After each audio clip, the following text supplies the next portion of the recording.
Ya, jadi dengan adanya situasi dan keadaan pandemi COVID-19, sekarang persidangan secara elektronik sudah semakin membudaya. Sekalipun itu sesungguhnya tidak diatur di dalam pembuktian Kitab Undang-Undang Hukum Acara Pidana.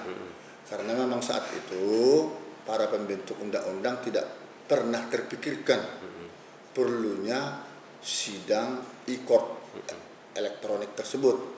Namun tak perlu heran kalau pengadilan HAM ad hoc yang pernah kami adili kasus pelanggaran HAM berat Timur dulu di pengadilan HAM ad hoc Jakarta Pusat 2001 sampai 2003, itu kami sudah menggunakan sidang secara media telekonferensi. Waktu itu istilahnya telekonferensi. Karena kesulitan kami mendatangkan para saksi dari luar Indonesia atau dari luar negeri. Waktu itu Timor Leste, Timur sudah menjadi bahagian luar negeri. Jadi seperti para saksi kunci, tidak berani mereka menghadirkan ke Jakarta faktor keamanan, termasuk saksi kunci Uskup Belo yang sangat-sangat disegani di daerah itu. Namun penasihat hukum waktu itu memprotes karena itu didanai oleh salah satu bank swasta, tapi itu legal sifatnya. Diprotes agar itu tidak dilakukan karena itu melanggar KUHP. Tapi kami majelis hakim waktu itu mempersilahkan dilakukan cara sidang jarak jauh demi efisiensi. Yang penting bagi kami ada satu pembuktian yang dapat dipercaya. Dan di sana waktu itu sebagai saksi kunci didampingi oleh juru sumpah di sana. Jadi itu bukan lagi merupakan hal yang baru ya. Tapi waktu itu belum ada diatur di dalam peraturan perundang-undangan. Sampai sekarang di dalam KUHP tidak ada. Tapi akhirnya lama-kelamaan tindak lanjutnya saya lihat di Undang-Undang ITE, Informasi Teknologi Elektronik, di nomor 11 tahun 2008 itu justru sudah dibentuk. Ya.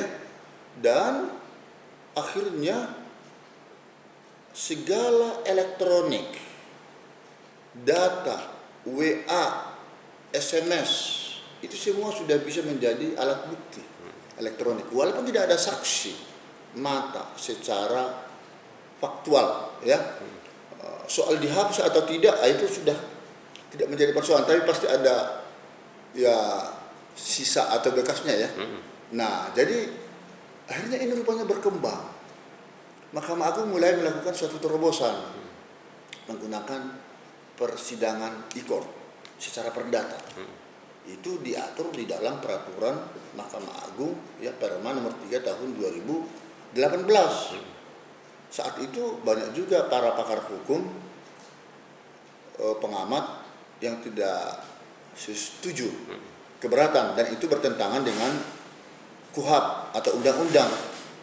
Nah, ini kan Perma ini kan mengisi kekosongan daripada undang-undang yang sudah ada, dan ternyata itu pengaruhnya sekarang sangat positif.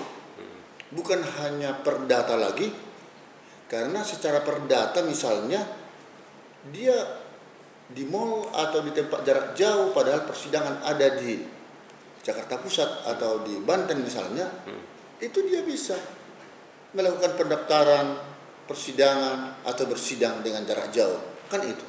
Nah, tiba-tiba dengan adanya COVID pandemik ini, nah ini muncul secara langsung maupun tidak langsung, rata-rata kami pengadilan umum, baik peradilan tata usaha negara atau peradilan agama, sudah melakukan sidang secara daring, secara elektronik kembali.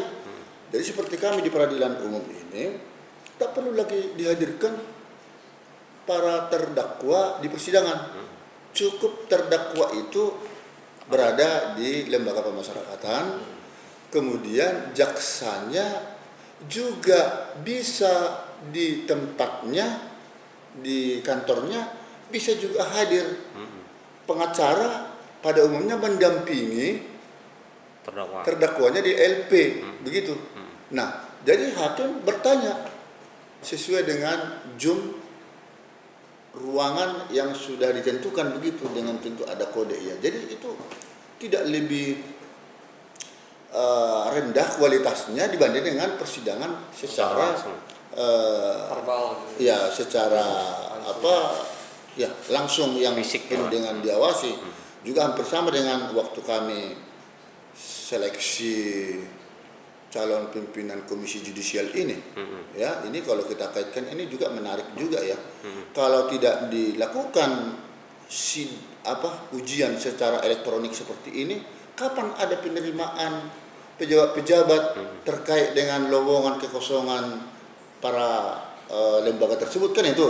Jadi sehingga kami dilakukan secara online ini sekarang, seperti kemarin yang kualitas itu, di meja kita itu terpampang satu laptop, di belakang kita, di belakang meja yang menunjuk arah jam 4 sore itu terpampang juga salah satu sebagai monitor daripada pansel untuk mengawasi jalannya ujian tersebut. Jadi sehingga ketahuan sejauh mana kualitas ya daripada para peserta untuk melakukan ujian seleksi tersebut, tidak kalah dengan ujian yang secara manual itu. Jadi sangat menarik dan bagus, dan itu perlu terus dipertahankan dan dilanjutkan. Tinggal sekarang pengaturannya, ini sudah waktunya ya pemerintah, DPR untuk membuat satu undang-undang elektronik ini benar-benar bisa masuk kepada KUHP secara pidana maupun secara perdata. Karena undang-undangnya baik di perdata maupun pidana belum diatur. Ya, kekhawatiran suatu saat kan ada satu sanggahan atau keberatan dari pihak-pihak tertentu landasan hukum yang kuat. Ini kan baru lex spesialis yang dikeluarkan oleh Mahkamah Agung. Undang-undangnya secara umum lex general belum ada.